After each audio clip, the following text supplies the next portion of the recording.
Hello aspirant, मैं सोनू यादव आपकी अपनी channel SN Yadav mission UPSC में आपका स्वागत करता हूं। पिछली वीडियो में हमने बात की हुई थी कि पहली स्टेज का पैटर्न होता है, हमने उस पर चर्चा की हुई थी और उसमें हमने ये बारीकी से बताया हुआ था कि पेपर कितने होते हैं और पेपर का क्या पैटर्न होता है, कंटेंट क्या होता है, इन सब पर हम जानकारी लेंगे। कवर किया हुआ था जिसका वीडियोज का नाम है examination stage first pre examination part 1। आज हम बात करने जा रहे हैं पार्ट 2 के बारे में। तो पार्ट 2 में बने रहिएगा जिसमें हम CSET से जुड़ी पूरी जानकारी देंगे। तो हमने पिछली वीडियो में यह बताया हुआ था कि जनरल स्टडीज का जो पेपर होता है वो कितने टॉपिक से बनता है और ये भी बताया हुआ था कि CSET का जो पेपर होता है वो किस तरीके से बनाया जाता है। उसके बारे में हमने कुछ जानकारी ली थी और कुछ जानकारी अब हम इस वीडियोज के माध्यम से आपको पहुंचाएंगे कि जो CSET है उसका जो कंटेंट है, उसका जो पैटर्न है, उसके बारे में हम बिल्कुल डीप तरीके से बात करेंगे। जो सेकंड पेपर होता है प्री का, स्टेज फर्स्ट की बात हो रही थी, तो स्टेज जो फर्स्ट है, स्टेज फर्स्ट हमने बताया हुआ था पिछली वीडियो में, हम बता चुके हैं कि 3 स्टेज में सिविल सर्विसेज का एग्जाम्स होता है। फर्स्ट स्टेज की अभी चर्चा चल रही है, सेकंड स्टेज के बारे में भी हम डीप तरीके से आने वाले वीडियोज में बात करेंगे। तो अभी हम जो चर्चा करेंगे वो करेंगे स्टेज फर्स्ट में। तो स्टेज फर्स्ट में हमने पिछली वीडियो में यह बताया हुआ है कि किस तरीके से एग्जाम्स होता है और उस एग्जाम्स का नाम क्या होता है। तो मैं बता दूं, फिर से रिपीट कर दे, एग्जाम्स में किस तरीके से पेपर होते हैं, पेपर कितने होते हैं, वो हम चर्चा करेंगे। तो हमने जो पिछले वीडियो में है वो ये बताया हुआ था कि पेपर कितने होते हैं, तो बता चुके हैं कि 2 पेपर होते हैं। फर्स्ट पेपर जो होता है वो होता है जीएस का पेपर जिसको हम जनरल स्टडीज बोलते हैं, और सेकंड जो पेपर है वो होता है CSET का जिसको हम जीएस सेकंड भी बोलते हैं। बोलने का तरीका होता है, कोई उसको CSET बोलता है, कोई उसको सेकंड पेपर। जो चर्चा करेंगे उसका नाम होगा पार्ट 2 यानी civil services examination stage first part 2। तो चलिए स्टार्ट करते हैं। तो यहां पर हम बात करने जा रहे हैं CSET के बारे में। CSET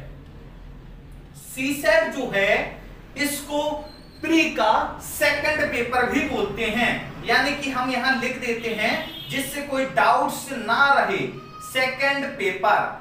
अब ये जो सेकंड पेपर है प्री का पेपर है, ये हमने यहां पर लिख दिया है, ठीक है। स्टेज फर्स्ट जो है प्री है और प्री का सेकंड पेपर है यानी कि CSET है। अब हम जो चर्चा करेंगे वो ये चर्चा करेंगे कि CSET में किस टॉपिक से क्वेश्चंस बनाए जाते, बने रहिएगा। करते हैं बात इस पर एप्टीट्यूड टेस्ट के बारे में। तो जो सेकंड पेपर है वो बनता है कहां से, इसको हम टॉपिकली चर्चा करेंगे। तो टॉपिकली चर्चा जो करेंगे तो पहला जो इसका टॉपिक बनता है, टॉपिक जो बनता है इसका, वो कहां से क्वेश्चन उठता है, कहां से क्वेश्चन को उठाया जाता है, उसके तरीके से हम बात करेंगे क्वेश्चंस, और कहां से क्या मेथड को पढ़ना है, कितने क्लास के लेवल को पढ़ के हमें इस प्रिपरेशन को रेडी करना है जिससे हमारा सेकंड पेपर प्री का सेकंड पेपर रेडी हो जाए, यानी CSET हमारा कंप्लीट हो जाए। तो चलिए बात करते हैं। तो पहला जो है वो है हमारा, इसमें मैथमेटिक्स आता है। अब जो मैथमेटिक्स में क्या टॉपिक्स के जरिए से क्या इसके यूनिट रहेंगे, मैथमेटिक्स में भी किस किस यूनिट से क्वेश्चंस को ज्यादा भी डीप तरीके से बनाया जाता है, हम उस पर भी चर्चा। सेकंड के बारे में बात करें तो सेकंड जो इसका रोल निभाने वाला है वो है रीजनिंग। क्या है? रीजनिंग। ये है हमारा सेकंड CSET का वो क्या है? रीजनिंग। तो आपको कहां से रीजनिंग की प्रिपरेशन करनी है उसके बारे में भी हम चर्चा करेंगे। तो रीजनिंग हो गया, और जिसको हम एक थर्ड और होता है जिसका बेहद बड़ा होता है। क्या बोलते हैं दोस्तों? थर्ड को बोलते हैं कॉम्प्रोहेंशन। कॉम्प्रोहेंशन ये हमारा है कॉम्प्रोहेंशन। सेट में जो क्वेश्चंस आते हैं कहां से आते हैं? मैथमेटिक्स से आते हैं, रीजनिंग से भी आते हैं, से भी आते हैं। अब हम चर्चा एक और डीप तरीके से करने जा रहे हैं, वो क्या है? अब इतना तो समझ लिया हम लोगों ने कि यहां से क्वेश्चंस का बेस बनता है। अब हम चर्चा करते हैं कि इसके लिए जो एग्जाम्स का पैटर्न है हमें कितना पढ़ना चाहिए। अब बहुत से ऐसे दोस्त हैं जो दोस्तों आप लोग ये सोचोगे कि सर कहां से कितना पढ़ें और कितना हमें पढ़ना चाहिए जिससे हमारा ये क्वालिफाई, कितना पढ़ना चाहिए जिससे हमारा सीसेट कवर हो जाए, और सीसेट के लिए हमें कितनी मेहनत करनी है जिससे हमारा सीसेट क्वालिफाई हो जाए। तो अभी हम बात जो करेंगे इसमें ये बात कर रहे हैं कि सीसेट जो है,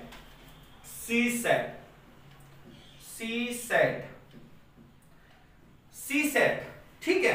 अब इसमें हमें ये चर्चा करनी है कि सीसेट तो है, अब सीसेट के लिए हमें मार्क्स कितने चाहिए पड़ते हैं, कितने मार्क्स क्वालिफाई। तो हम आपको बता दें कि सीसेट कोई मेरिट बेस नहीं होता है, इसके लिए हमें ज्यादा मेहनत करने की बेसिक जरूरत नहीं है।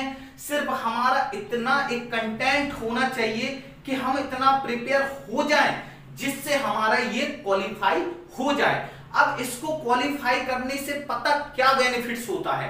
अगर इसको आप क्वालिफाई नहीं करते हो दोस्तों तो होगा क्या कि जो पेपर जो आपने दिया है और फर्स्ट पेपर में अच्छा तरीके से आपने उस पेपर को अटेम्प्ट किया है और उसमें आपके मार्क्स, मैं अगर बात करूं कि 200 मार्क्स में से यानी 100 क्वेश्चंस में से 80 क्वेश्चंस आप सही करके आए, यानी कि 160 मार्क्स। आप 160 का कोई मतलब नहीं रहेगा दोस्तों अगर सीसेट आपका बेहद तरीके से गायब है और ये अगर आप क्वालिफाई नहीं कर पाए तो आपका कोई भी मतलब नहीं निकल रहा कि आप 160 लेके आए, 200 में से आप 189 नंबर लेके आए, 200 में से आप 192 नंबर लेके आए, इन सब का कोई महत्व नहीं रहेगा दोस्तों।